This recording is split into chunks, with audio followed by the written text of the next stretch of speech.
Séquence 17. Élaboration du plan d'engagement consolidé définitif. Bonjour chères participantes, chers participants. Bienvenue à notre atelier de formation sur l'élaboration et l'actualisation des plans d'engagement. Dans cette séquence 17, nous allons nous intéresser à la démarche d'élaboration du plan d'engagement consolidé définitif. Nous avons vu lors de la séquence précédente que le PEC initial agrège les données issues de tous les PES initiaux dans un format proche de celui du Trésor.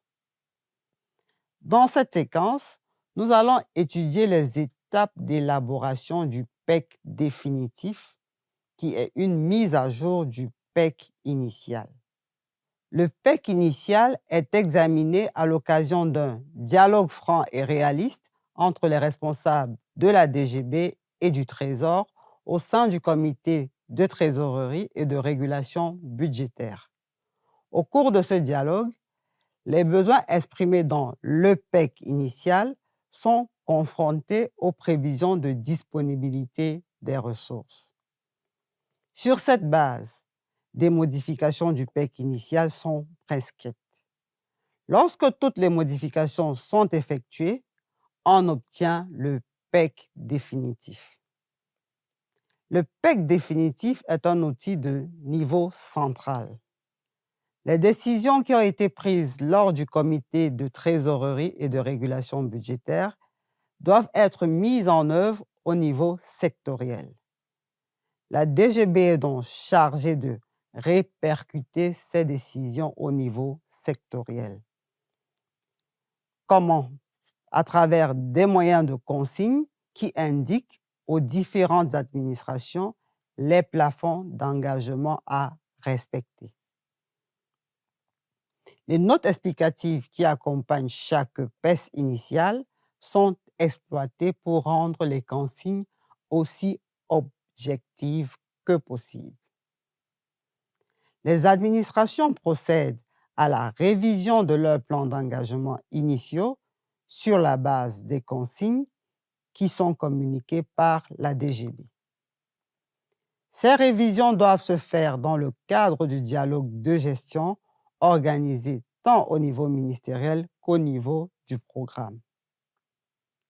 Les plans d'engagement sectoriels finalisés, appelés plans d'engagement sectoriels définitifs, sont transmis à la DGB pour vérification du respect des consignes, puis implémentés dans le système d'information, à la diligence bien sûr du DGB. À travers cette opération, les plans d'engagement vont se substituer à la pratique actuelle des quotas d'engagement trimestriels dans le cadre de la régulation budgétaire.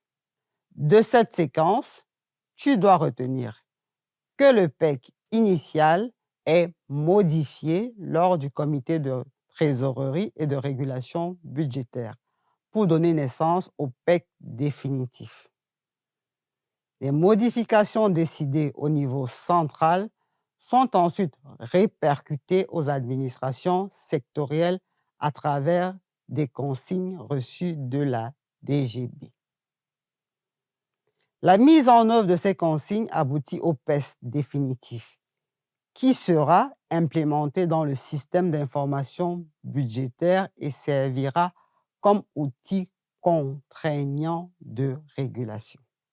Pour conclure, nous retenons que les plans d'engagement consolidés sont issus de l'agrégation des PES.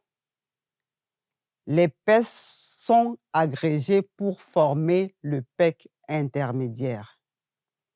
Le PEC intermédiaire est formé pour lui donner un format proche du plan de trésorerie. On obtient alors le PEC initial. Ce PEC est lui aussi modifié lors du comité de trésorerie et de régulation budgétaire pour donner naissance au PEC définitif.